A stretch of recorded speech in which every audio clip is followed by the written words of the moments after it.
Underfoot, The Gutter King, Book 1, Chapter 6, Crown a Tale. Purge week arrived the way floods do. First is rules. No fires by day. Smoke walked up chimney cracks and told the surface where to dig. No washing hung. No kits past the inner rooms. No voices above a work whisper, and the false wall stayed shut from bell to bell, opened only on Mara's word, and only for the watch pairs going out or coming home. The warren of Grey Mara had done this before. It folded itself small and quiet with a speed that broke Ben's heart a little. Everyone to a task, everyone's ears flat, 40 souls becoming a held breath behind a wall, pretending very hard to be a wall. Ben's task, it turned out, was to see. You watch with Tusk. Mara said before the first bell. South Run, the Muscle Road. Your new eyes and your quiet feet. Covenant knows why, but you are. You look, you count, you come home. You do not be seen. Her clouded amber eyes held him a moment longer than the words needed. Mender, you do not be seen, whatever you're looking at. Which was, Ben reflected 3 hours later, flattened into a drainage seam with Tusk, while a catcher crew worked the tunnel below them. Exactly the kind of thing people only said to you when they already knew what you were. There were 2 of them, plus a dog.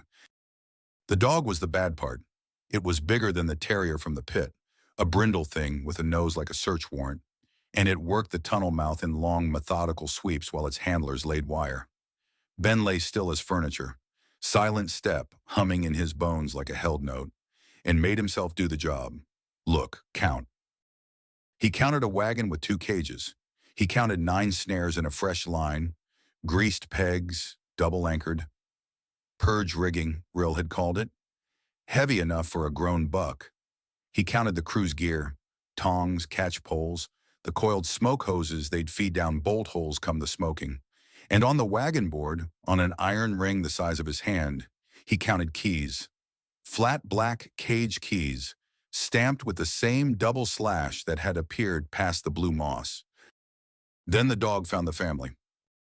It happened fast, and it happened the way everything down here happened, as arithmetic. A bolt hole under the old culvert, a warrenless doe and her kit who had picked the wrong night to move between hiding places, the brindle's head snapping around, the handlers converging with the bored competence of men doing a job. Wire, tongs. The kit went in one cage and the doe, fighting, into the other.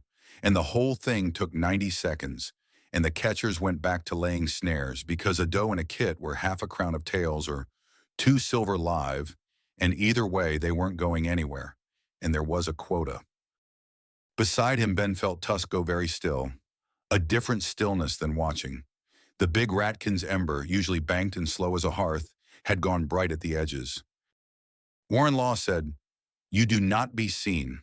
Warren Law had kept 40 people alive through 2 purges, and Ben lay in the seam doing the math he'd been dreading since the pit. The math between the oath he'd sworn in another world and the wall that kept this one breathing. And then he saw it, the way he'd once seen the gap behind a dog's jaw. The catchers were laying wire 50 feet up tunnel, backs turned, trusting the dog. The dog was leashed to the wagon now, nose blind next to its own cages, downwind of nothing. And the keys hung on the wagon board, 6 feet from 2 cages and 100 miles from anyone's attention. Because who in the whole drowned world would rob a catcher's wagon during Purge Week? Ben touched Tusk's arm, made 3 small signs he'd learned from the watch pairs. Stay, watch, home. Tusk stared at him, 1 heartbeat, 2, then bared his teeth in something that wasn't quite a smile and wasn't quite permission, and eased backward deeper into the seam to hold the retreat open. What happened next, Ben would maintain for the rest of his life, was a medical procedure. He came down the seam on the wagon's blind side, 4 feet of wire and fur moving only when the dripping water moved. Silent step turning his weight into a rumor. The dog's ember was a bored orange smolder, pointed the wrong way. The doe saw him first. Her eyes went huge through the cage slats, and Ben put a finger to his lips in the gesture that was apparently the same in every world, and lifted the key ring off its hook the way he'd once drawn ampules in a moving ambulance. No clink, no haste. 2 fingers, done. The cage locks were oiled and hateful and opened like they were embarrassed about it. He left the empty cages shut and latched. The keys hung back on their hook. Let the count be wrong at the burn pits. Let them blame the fog. And he was 12 feet up the seam with a doe and a kit breathing behind him when the air lit up green, silent and deadpan. Skill gained, light fingers common. What the hand takes, the eye has already paid for. 8 years of do no harm, Ben thought, easing the family up into the dark where Tusk's shape waited like a load-bearing shadow, and the universe gives me pickpocket perks. Somewhere behind his sternum, in the place where the sheiks usually lived, there was instead something warm and extremely unprofessional that felt suspiciously like whistling. The feeling lasted most of the way home. It died at the Blue Moss, where the doe, Wren her name was, and the kit was Pip, and both of them were bird-boned with the particular hunger that took weeks to build, stopped dead at the sight of the false wall and would not go on. That's Grey Mara's, She whispered. Warren Law. She doesn't take strangers. Nobody takes strangers in Purge Week. The culvert, we can go back to the culvert.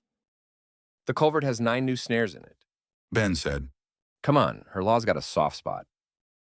How do you know? I'm standing in it. Mara met them at the wall with a lantern and a face like a door. She looked at the doe. She looked at the kit. She looked at Ben for a long, long moment, and Ben stood in it and let her, because some bills you pay by standing still. 2 more bowls. She said at last to the Warren behind her, in the tone of a woman signing something. And then to Ben quietly, as Wren and Pip were folded into the warmth by a wave of aunties, with Nib already orbiting the new kit like a moon with questions. Every stray you bring me eats the same winter, Mender. I know. You don't yet. But she said it tired, not sharp, and her ragged ear was pointed at the 2 small heads by the cook pit, and she didn't take her eyes off them when she said the rest. The doe will tell you a thing when she stops shaking. She told it to me at the wall in one breath, like it had been burning her. You'll want to hear it standing up. Wren told it an hour later, wrapped in a blanket, Pip asleep against her side with a heel of bread still in his fist. They asked about you. She said. The catchers, 3 days back, working the culvert line. Not about Warrens, about a person. Her eyes came up to Ben, hollow and certain. A stranger, they said. Scribe-tongued, slow-handed, the one from the South Pits. Her arms tightened around her kit. They had it written down. Catchers don't write. Someone wrote it for them, and paid a crown to every crew that carries the paper. The Warren had gone very quiet. Somewhere in that quiet, Ben was aware of Scab across the chamber, tallying nothing, his face a careful, careful blank. A crown? Grey Mara repeated softly into the silence, with 40 years of arithmetic behind it. For a description, during Purge Week. She turned her clouded eyes toward Ben. Someone up there thinks you're worth more than a tail, Mender. Now who in the drowned dark have you impressed? Topside, in a Guildhall office that smelled of lamp oil and dog, Hob Vance read the evening tallies with his boots on a cold hearth. Cull counts. Adequate. The South crews grumbling about fog and miscounts at the pits. 1 wagon come home with its cages latched, locked, and empty, which was the sort of thing that got a man docked a day's wage for drinking, except the man hadn't been drinking, and the locks hadn't been forced, and the keys had been exactly where he'd left them. Vance read that report twice.